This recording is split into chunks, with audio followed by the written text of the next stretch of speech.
Stay tuned for today's Antidote, brought to you by the Renegade Success Network. Today's Antidote features a healthy dose of thought-provoking insights and information for business owners, entrepreneurs, leaders, and nonprofit professionals. Each day since March of 2020, this program has offered that one thing to help you continue on your own unique pathway to success. And now, Renegades, we bring you Bob Graham and Tom Brush.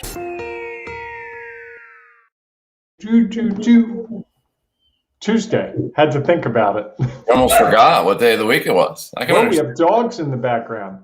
Oh, yeah. They have their moments. Don't we we'll all? Try to work through that. Hopefully they won't be too loud. But so I hope that sorry, go ahead. I was going to say good morning, Tom. How are you? Doing very well, thanks. Doing very well. Excited about today. Actually, it's funny. Sometimes you talk about days when there's not a lot on your calendar that you struggle with. And I sometimes find the days with nothing on my calendar are the ones that I get the most things done. I get a chance to have something on your calendar, Tom. I know you do at 8:30 Eastern today. You're going to be hanging out with us in the Ring of Renegades networking event. Yes, that is true. And after that, my day is fairly open. And so I was going to say that I think that's when I find time to get some really good things done, some things that I've sort of set aside or have been putting off. I'm hoping to get some stuff written for my book. And I also know that those are days that you can also be easily distracted and easily find other things to do, seemingly because, sometimes we feel like that meetings or, specific projects that we have scheduled are the things that make us most productive. Sometimes that's the case. Sometimes it's not. So we were going to talk more about that in just a minute. But I know you mentioned this, Bob. So why don't you just talk a little bit about what we have coming up at 8:30? We hope Eastern time. Yes. Right after today's Antidote, we will be doing the Renegade Roundup. That's your chance to network with other renegades, talk to them, really get to know them. We're going to give you some questions that will make you get to know each other, and you will find it really valuable. So join us at 8:30 a.m. today.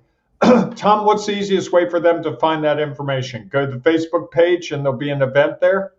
Yes, they go to the Facebook page. There is an event, and I will post the link in that event shortly so that people have it. They could also, I don't think we have the event page that's set up on our webpage. So you just go to the event page in Facebook. I'll also put it in the group so that you can go, and then you just click on the Zoom link and you can join us for our networking event coming up in just a little bit. Nice. Can't wait. One of my favorites. So one of the things I think we were talking a little bit about this yesterday, that sometimes just going to a networking event can be a distraction, can be like, well, I just feel like this is what I have to do and I'm not really taking full advantage of it. And I think the concept is, yesterday we got into, is anything really a distraction or is it all an opportunity to learn, which I thought was interesting. And I think that it's important to start to understand what are the things that you see as distractions, and, a little bit about, how do you realize if they've become, that something wasn't just an action, but now it has become a distraction. Do you want to share some thoughts on that, Bob? Sure. We dipped our feet into it a little yesterday, like you said. And I think things that keep us from doing what we need to do, I would classify as a distraction. So if I spend 3 hours today looking at chatbots, which I could easily do, but there's no plan for us to use chatbots, that's a distraction. It could be, what's another one that I use? I was talking to someone a couple weeks ago that they said they're constantly rearranging things in their home office because they want to get things just right. And I was like, oh, really? That's interesting. How many times have you done this? Oh, at least 3 times a week. And I said, well, what are you usually doing right before that? And she said, I really don't know what I'm doing at that point. It's like I don't know what to do next. So I start moving things around. So I don't think in that case she was using that time productively. She was just avoiding, turns out she was avoiding doing the hard work. In some cases, it was the bookkeeping for her business. In some cases, it was the invoicing. In some cases, it was making the phone calls. But she had this pattern of just, and she never identified it. When I said to her, "Oh, what's happening before?" And then I said, "What happens when you get done doing this reorganization?" She's like, "Well, then it's 5 o'clock and I can't really do any more work." I was like, "Huh, okay. What might be going on? Tell me what's going on before." And she just never saw it. And I think that's the challenge with distractions is to the person being distracted, it just feels natural. It's just, you check your Facebook because you want to make sure your kids don't do something amazing and you don't know it, or your next door neighbor doesn't get a new car, or whatever it might be. And they become habits. We had in the Ring of Renegades Facebook group yesterday, Tom, a question about what's your go-to distraction. And the answers were all over the place. And they were legitimate answers. Amazon shopping, or pretend Amazon shopping was one. Sure. Cooking, grocery shopping, those types of things that you can say, well, wait a second. Yeah, everyone needs to grocery shop. Everyone needs to cook. But if you're going to the grocery store at 2 o'clock on a Wednesday when you should be working, when people are expecting you to be working, that might be a distraction. Yeah, it could be, I guess. And again, it could go back to the distraction is I just need to get away from the office for a while and I'm going to do something else that I have to do, has some productivity to it, and then go back and be differently focused.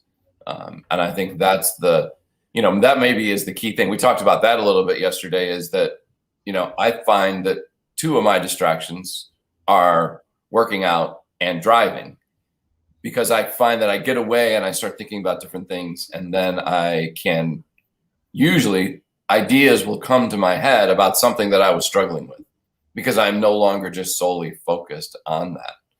And I think that's helpful for us to know. If you feel like you're stuck and you're just sitting at your desk staring, or you find yourself scrolling through social media, well, it's, as you said, what are you avoiding, or what are you stuck on that you can't think about? And if you can figure out what are those things that help you get unstuck in that regard, which might be just walking away from your desk, might be getting up and going outside and getting some fresh air, might be I need to go do something completely different, go work out, go for a run, something that gets me away from and distracted from this thing that I'm stuck on that I can't figure out. And the more I just sit and stare at my screen, the more I am going to be further stuck. And I think we talk about that all the time. One of the reasons that we felt like these laser solution sessions that we offer as part of the Renegade Success Network was beneficial, because people could be like, yeah, I've been staring at my computer trying to figure this out, and I don't know what to do. And I know that while that's not a distraction, it's going to distract me or help me stop just like getting so deep inside of myself trying to figure out that I'm able to move forward. And I think though identifying, what are those things that help you get out of that stuck moment to help you then move forward, which I think is, I think when we came up with this conversation, I don't think I was ever thinking about it as distractions having a real benefit to help me figure out how to move forward. Whereas when I started thinking about it yesterday morning, that became more clear that there is that side to it. There is the side of, okay, I'm just scrolling and I'm just going to scroll through. Or, for me at night, I typically don't do it during the day. I look at houses for sale for whatever reason. That's just something that I go through and I'd be like, all right, well, what's a nice looking house that maybe we would want to buy or something. And I find that was just a way in some ways to pass time. And maybe to do that while I was doing something else, watching TV or feeling like, okay, I'm being extra productive, when in reality it was just a distraction to do something different. But that's not work time. In the evening, Correct. Typically it's not work time. If you're watching TV, it's not work time. I think what you choose to do on your personal time is fine. I think where it becomes a distraction to your productivity is when, if you say, hey, I'm going to work from 9 to 4 today, and you find yourself at 2:30 scrolling through Facebook from 2:30 to 4 o'clock, that's a distraction. Sure. Right? It could be. So I think that, now granted, usually what I find for me is when I think of the distraction, look at what came right before it, that's usually the missing piece. It's like, oh, I didn't know what to write, or I didn't get clear enough on my notes. I really should have just called the person and verified this thing. That usually there's a catalyst for engaging in the distracted behavior, which is your whole idea of us being stuck. I think rather than admit to ourselves that we're stuck, we just start doing that thing that we like to do that is a distraction and mindlessly check Facebook or mindlessly read headlines or go to CNN or look at the weather forecast for the 800th time today. Those are things, but usually what I see is it's the thing right before that that's critical to evaluating whether it's a distraction. If the thing right before that is something that stopped me in my tracks, then I know that's really the issue here. If it's just, I've worked really hard, you'll probably find it today. If you write for an hour, hour and a half without stop, you will need a distraction. Uh-oh, I lost you, Tom. You still there? Oh, yeah. You faded out on me for a second. If you write for an hour and a half, 2 hours, you're going to need a distraction after that because that's hard work. And I would argue that the distraction after that's you get up and go walk around your backyard for 20 minutes, then come back. I wouldn't call that a distraction. I would call that self-care. And sure. I think the line between self-care and distraction is often very, very tenuous. No doubt. Well, and I think that, I think that same thing, the line between being able to do something different to help you think differently and it being a distraction, where is that fine line of the scale has now tipped and one has gone the one way than the other. And I think one of the challenges is we have so many more distractions, I feel like, than when I first started working. When I first started, this is how old I am, computers were not the thing. Like you had to pick up the phone, you had to go visit with someone, you had to travel. You couldn't have Zoom meetings. That wasn't a part of it. And so there wasn't the opportunity to let me just pick up my phone and see if I got a text, or I'll just text somebody because I had this thought and I want to reach out to them. And I think that's, I just think about the dinner table, like the thought of having dinner. And I know this isn't work, but I think it is still a part of how we operate is, when we were growing up, there were no cell phones. So you didn't have to worry. You were stuck with your family for however long you were going to sit at the table for dinner. And, nowadays it amazes me if you go to any restaurant, you watch how many people are on their cell phones at a restaurant at dinner. And so they are creating a distraction or are choosing to pick up their phone and do something different rather than be engaged in the conversation or whatever's happening at the table. And I think that habit carries over through a lot of the things that we do. Those things that we do in our personal time become things that we're like, oh, well, this is just a part of my life now. And so rather than sit down and work on something, I'll just scroll and pretend to shop Amazon during my typical work hours. And I think what that just means is that with more and more distractions, the typical workday is very different. And so you're not feeling like, okay, I'm just going to sit here and do work for 10 hours. Then I'm going to get up and go and do something else that likely I'm mixing in different things. Now, again, at what point do each of those things you make in are self-care compared to they are now just a distraction to avoid doing something we don't like to do, is difficult, is hard. I was talking with a client about that the other day, is there was a part of their work that they knew they had to do, and sometimes with nonprofit organizations, it's the fundraising piece because that's not a skill that they necessarily feel like they have. And so they put it off. and we were trying to talk through, okay, well, what are the things? How are we going to work through this thing you have to do? It's critical to what your organization needs, and it's not something that you feel like you're very strong at or that you really like to do. And I said, in organizations like that, you don't always have the resources to be like, yeah, we're just going to go hire somebody who has that skill and they're going to do it. And so I think trying to figure that out is a critical piece of how do I not avoid it? How do I not let, these emails that I get or bills that I need to pay? Yes, I need to pay them and they're important, but are they important at a critical time in the day when I'm focused and able to do my best work? How can I select to do some of those things that I just really don't want to do or don't like to do? And the situation's probably magnified because we're working at home. It's a whole lot easier at home to find distractions. The laundry needs to be done. I cleaned a window that's been dirty for probably 6 years the other day because it was bothering me. And the dishes need to be put away. And you have to do all the things. There's yard work that can be done. And I think the list of distractions is magnified. And also, I think we're not getting the opportunity to think about going to work the way it used to be. When I was going to an office every day, I got in my car and I drove for 15, 20 minutes. I got into work mode.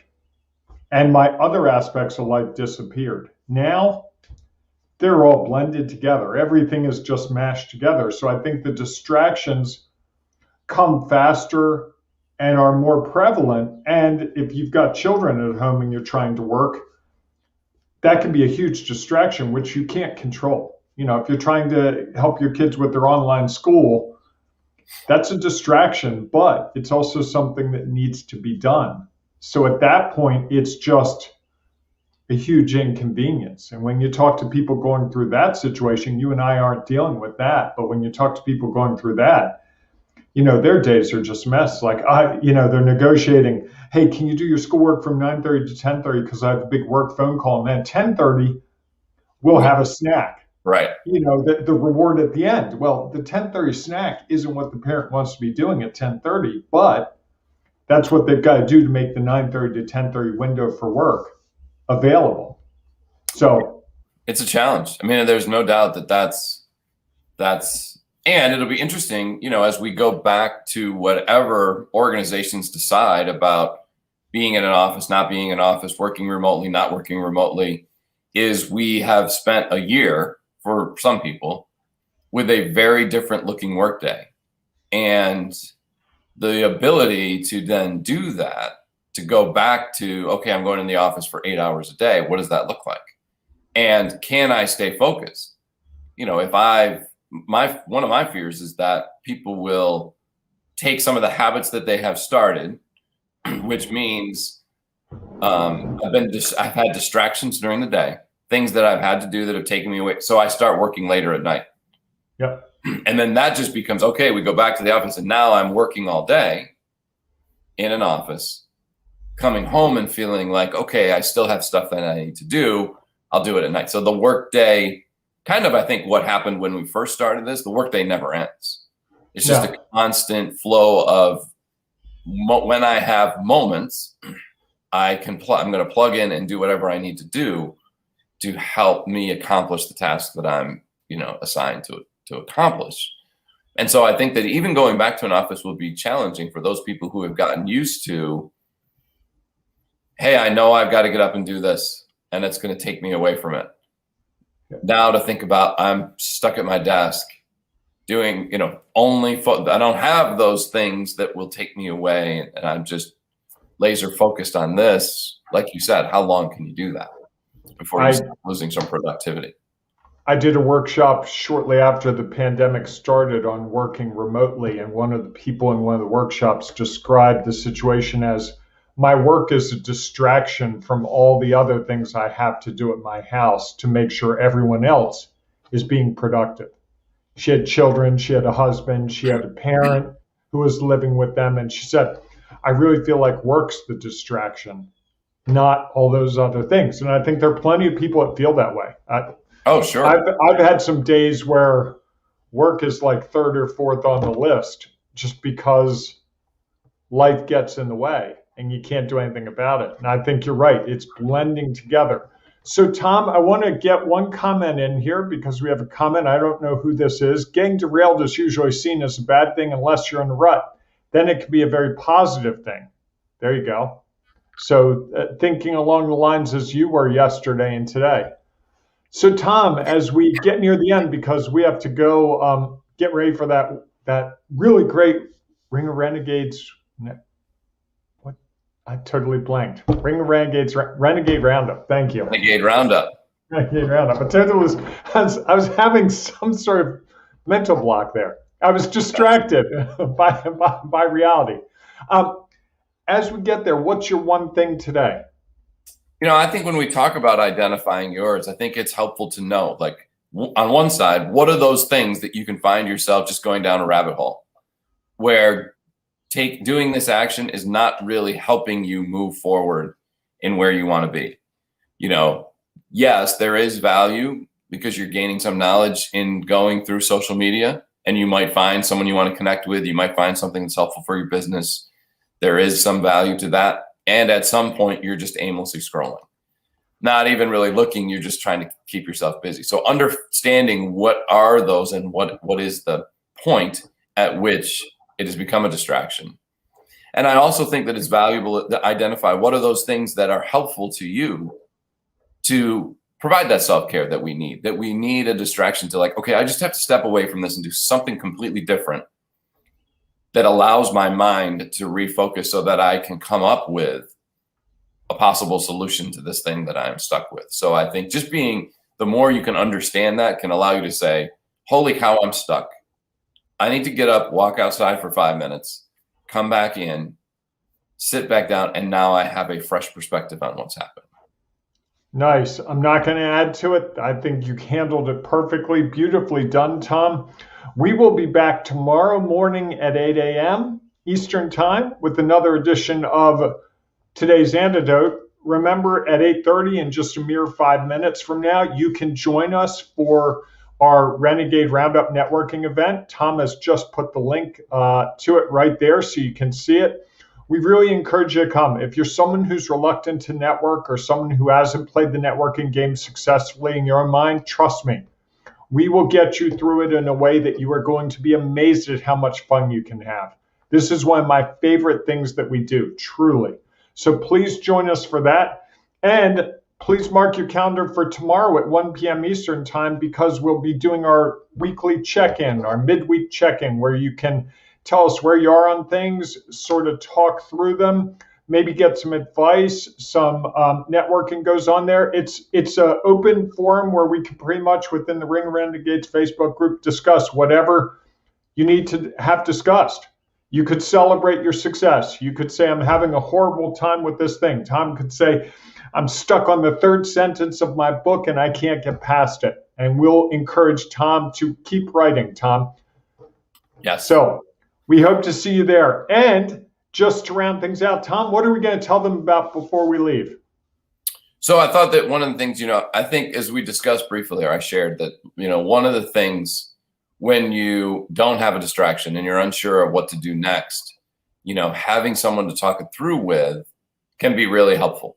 And that while it's not a distraction, it gets the conversation out of your head and it becomes an actual conversation. It's not between you and your mind or you and your heart. It's you and someone else who helps you move forward. And that's one of the things that is a key part of our Renegade Success Network, and that members have the opportunity to schedule those whenever they need to figure those things out, that they're stuck, and not feel like, rather than just start scrolling through something that they know is going to be a distraction, they can have a conversation that's going to help them move forward. So here's some further information about our Renegade Success Network. And if you have any questions, Bob and I'll be happy to let you know. So join us inside the Ring of Renegades Facebook group, or we will see you tomorrow, 8 a.m. Eastern Time, for our next edition of Today's Antidote. Have a great day, everyone. Do you feel like there's always way too much to do?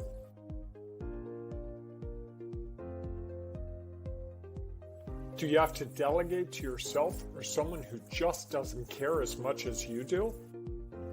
Do you feel each day like you're getting buried deeper and deeper? Customers call or they send you emails asking you to do things for them, and you can't get anything done on your list. A constant sea of new things comes at you, one after another, all day long. If it isn't your work or your employees' work or a customer's work, it's family. It can be children, it can be school, it can be parents, it can be anything that could go wrong outside of work. When we built the Renegade Success Network, we were thinking of people just like you who are overwhelmed and don't know how to take the next step. We have tips, tricks, and strategies to help you establish the control you crave. Just go to Renegade Success